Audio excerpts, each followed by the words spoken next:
Now the first thing you're probably wondering is, hey, that ain't your IQR. No, mine's right here. Still not starting. Still don't know what's going on with it either.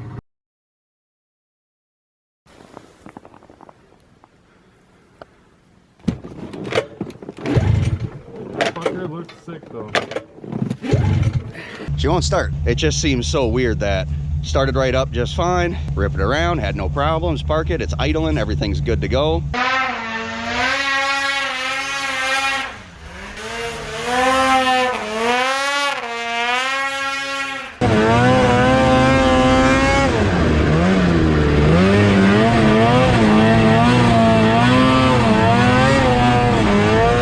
And then all of a sudden, you go to start it here 2 days later and it won't even, like, no pop at all. As you can see though, we got Tommy. We're coming out to do, oh, we got ERP too. So we got some bad news, huh, about the old F5. Oh yeah, she won't run. I will never sell this. What was that? I won't sell it. You're never gonna sell it? $5 grand right now. Nope. But Tommy got this thing ripped apart, got it put back together. So we're gonna do a little bit of riding. We're gonna be able to do a little bit of riding because Tommy helped me get this bad boy started finally.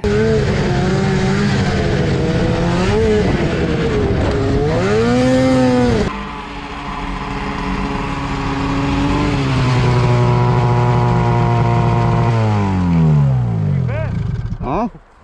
I was just telling the guys, man, them Arctic cats are slow. Took a wrong turn. You did?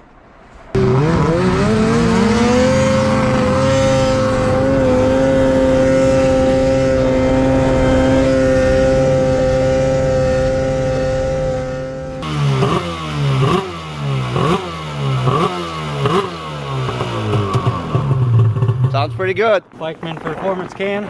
BMP. Yes, sir. Couldn't even find a BMP when I was looking for one. Honestly, the only one I could find was Jaws. Yeah, they're hard to find. You gotta find them aftermarket, like secondhand. Oh, is that what it is? Yep, eBay or marketplace. See, Jaws is the only company that's still making them. So yeah, guys, we could not troubleshoot the IQR. I don't really know what the heck we're gonna do with that one. Probably just throw it in the trash, you know, honestly. This was worthless when it comes down to it. But today we're gonna compare these two. I'm gonna have him ride this around, get a little feel for it. Now this is Cody. You'll probably be seeing him in a lot more videos as we move forward. He has a little channel of his own. Ray's Garage. Oh, it changed it. I changed it up. So you guys can go check out his channel. Just small, little fun stuff. He does a lot of rebuilds, you know, buys sleds, fixes them up. So you pretty much always have some new little toys sitting around the garage. This is a 2016 IQR. Tell us a little bit about it. You can kind of have this thing completely ripped down to nothing. Yeah, and so I bought this thing, and it's pretty much the way it looks is how I got it, but I tore it down. I like to have a sled that I know what I have type of thing, and rebuilt it from the ground up. All new bearings, bushings, rebuilt the motor. It's got oil injection, a few other little goodies under the hood, some power upgrades, and it's a little goodies, he says. It's ready to rip, so it's fast and sounds amazing. It's nice because I can just pull up to the pump, put 91 in it, and take off. Oh yeah, now he's rubbing it in. It's nice when your sled runs. Yeah, we'll get yours figured out for sure. So we'll do definitely a comparison between the 440 and 600 this winter. Yeah, we'll do that as well. This video was intended to be my sleds. I was gonna just do this one on my own. I figured, hey, this will be an easy one for when the guys can't meet up and I can just kind of ride around the back. I'll compare my ProX to my IQR. And the cool thing about that comparison is this is a 2003, which means there's only one more model after this one, the 2004, where they changed the steering column a little bit. And then that's the 2005. So it's a huge switch up in the race scene in just a matter of 1 year. And this sled does a really good job of showing how much it's switched up from, you know, basically you're pushing snow around to the rider forward platform to race with the F chassis and the revs and all that. And this is a 2016, which is the final model of the IQR. And actually this is my favorite one, the all red. This is the one, well, especially with the white skis. Yep, and then they have 128 track versus the 121. True, true. And that happened in 2012? 14. 2012 is when they changed the spindles though, right? Yep. Yeah. This is one of the big things I wish mine had. We were supposed to be getting some crazy winds. From what he said, it is still pretty windy. We're gonna kind of go out there and rip around. I don't know how well the GoPro is gonna do in this cold. Jesus is gonna fall. Let's get into it. All right.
Yeah, mine's getting a little sputtery.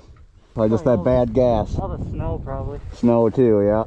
Yeah, it's when you're behind somebody, it's so hard to stay close because it's just like, there's a big plume of Yeah, that's just powder. powder. You can't turn left and go left. You gotta turn right and go left. Yeah, you And gotta lean. And I don't know about that sled, but this sled's pretty easy.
she's powdery.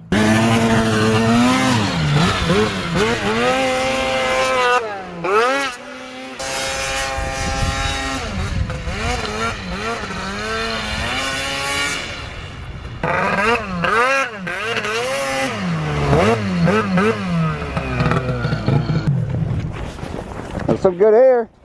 Hell yeah. Your turn. My turn, okay. Rip that. Oh, yes? Yeah, go for it.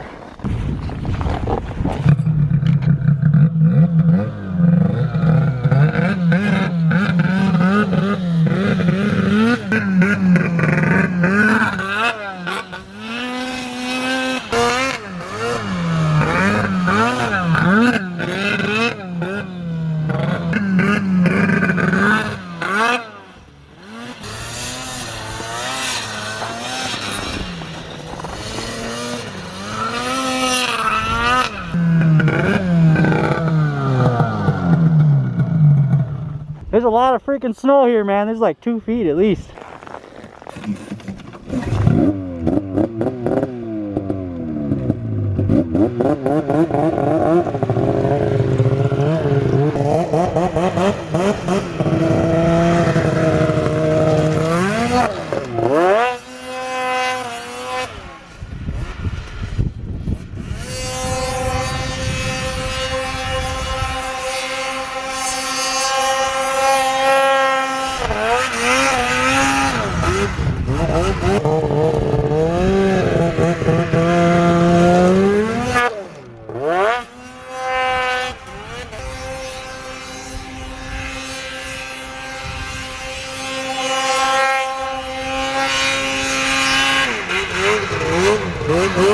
What you think? Yeah, this ProX is awesome, dude. You like it? Yeah. Loving it. That's like the best edge chassis I've ever rode. Really? Yeah. Have you ever ridden one of these before? Yeah, I had a ProX too.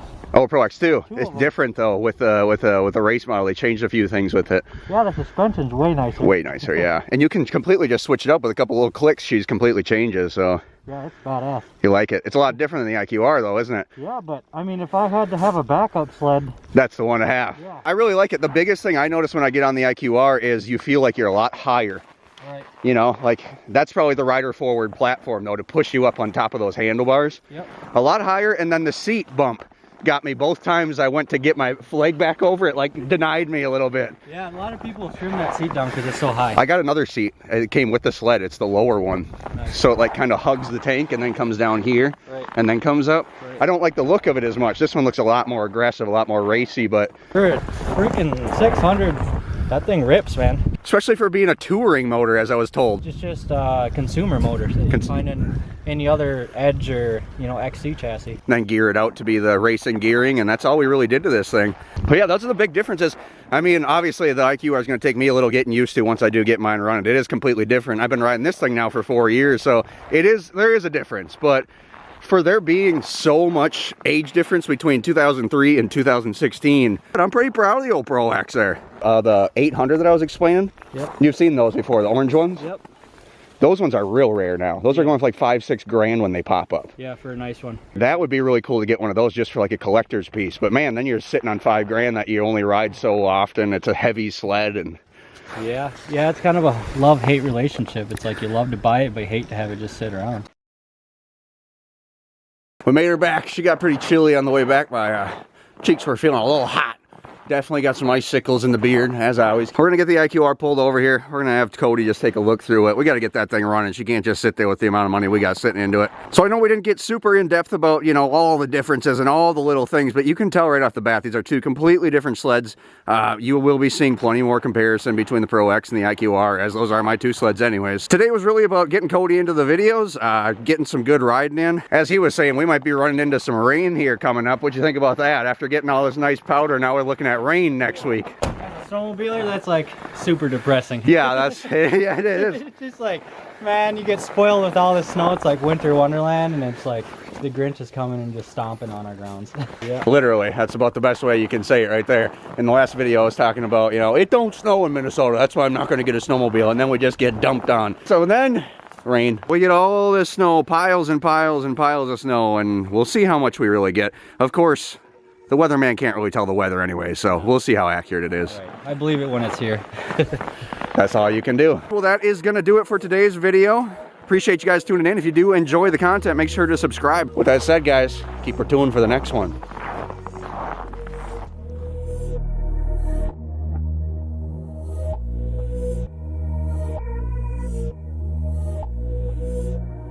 All right, just for shits and giggles, I've had this heater on the motor. It's melted a ton of snow off the carbs. I'm just gonna see if it's gonna start. I'm gonna laugh if this thing starts. No way, dude.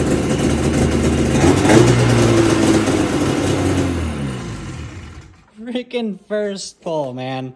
I can't make that shit up. So yeah, that goes to confirm that the carbs were just cold. I've had the gas off. I'm still gonna go through the carbs and just check them out to make sure we're not puking gas into the motor. But yeah, I'm pretty sure it was just ice cold, honestly. So that's good news.